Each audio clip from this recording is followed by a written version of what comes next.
Bring you greetings today in the name of the Almighty God. My name is Dr. Lawale Kalapo. I welcome you to the Rising Prayer channel. If you have not subscribed to this channel, please do. We are on YouTube, we are on Instagram, and we are on Facebook.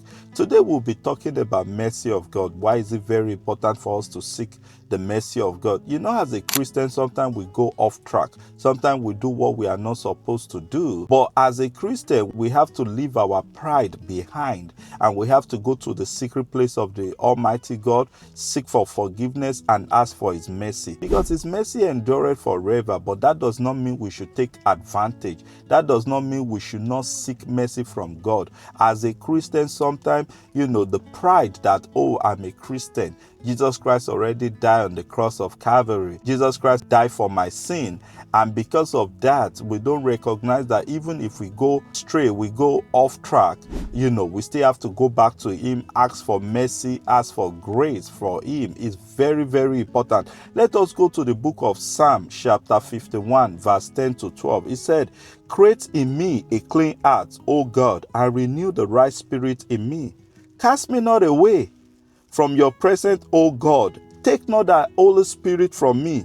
Restore unto me the joy of salvation, and renew the right spirit in me." It said, take not the Holy Spirit away from me. Why is it very important?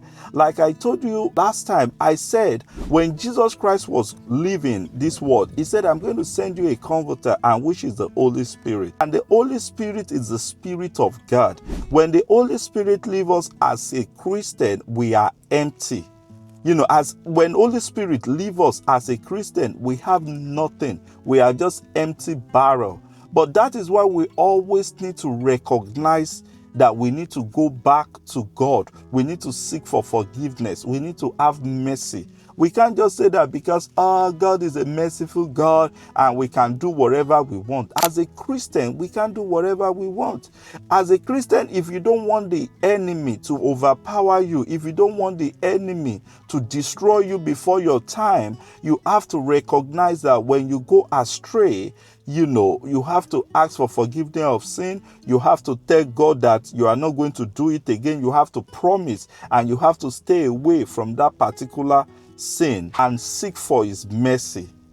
We have to learn how to seek for His mercy. We can't be humble. We can't say that, because this, that, Jesus Christ died on the cross of Calvary. We have to recognize that we have gone astray. The first step is for us to first know that we have gone astray. So when we know that we have gone astray, we have committed what we are not supposed to commit, we have to go and kneel down to God. We have to go to the secret place, ask for forgiveness of sin, and ask for mercy. And also tell God that the Holy Spirit, God should not take the Holy Spirit from you. And God should restore the right spirit back. The Spirit of God that was in you before you went astray, God should return it back. As a Christian, I know a lot of time we might have experienced it.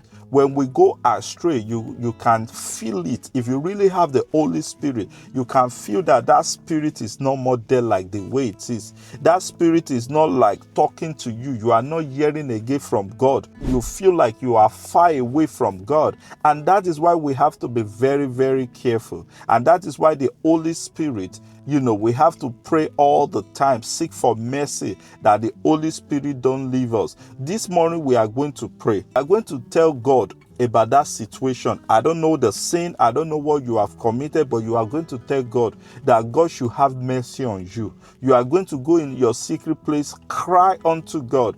Cry, pray that this is what I've done. God, forgive me. Have mercy on me. Have mercy on me. And then the second step is to tell God that God should restore the right spirit that was in you before you commit that crime, that God should please restore it back to you. You will pray unto God, and then you will now pray for His mercy.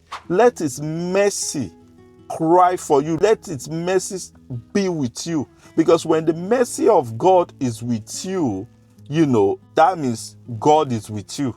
But when the mercy of God leave you, that means God left you already. So that is why we have to always pray that His mercy. Remember, His mercy endureth forever, but that does not mean we should take advantage of His mercy. Because sometimes if we go astray, the Holy Spirit will leave us. And when the Holy Spirit leaves us, we'll be so empty. You have to pray day and night until God finally answers your prayer. Ask for the Holy Spirit to dwell in you in the mighty name of the Lord Jesus Christ. So I'm going to pray for you this morning. I pray in the name that is above every name, in the name of our Lord Jesus Christ, that the Spirit of God should not leave us in Jesus' name. I pray that that person that is looking at me this morning that has gone astray, that God, you will have mercy on that person. You will forgive us. You will forgive us our iniquity. You will have mercy on us. Your mercy shall speak unto us. In our family, your mercy shall dwell with us. Your Spirit, the Holy Spirit, shall dwell with us. In the country generally, in the world, the Spirit will dwell with us. In our place of job, your Spirit will dwell with us in the mighty name of the Lord Jesus Christ. We give you all the glory. We appreciate you because you have answered our prayer. We glorify your holy name. Thank you, Almighty God. In Jesus' name we have prayed. So this morning, don't forget, go back to God. Tell God what you have done and promise God that you won't do it again, and seek for mercy and pray that the Holy Spirit does not leave you. And the last one, tell God to return the right spirit into you in the mighty name of the Lord Jesus Christ. I love you all. I'll see you next time. Make sure you remain in the secret place of the Almighty God. Remember, arise and shine. God bless you.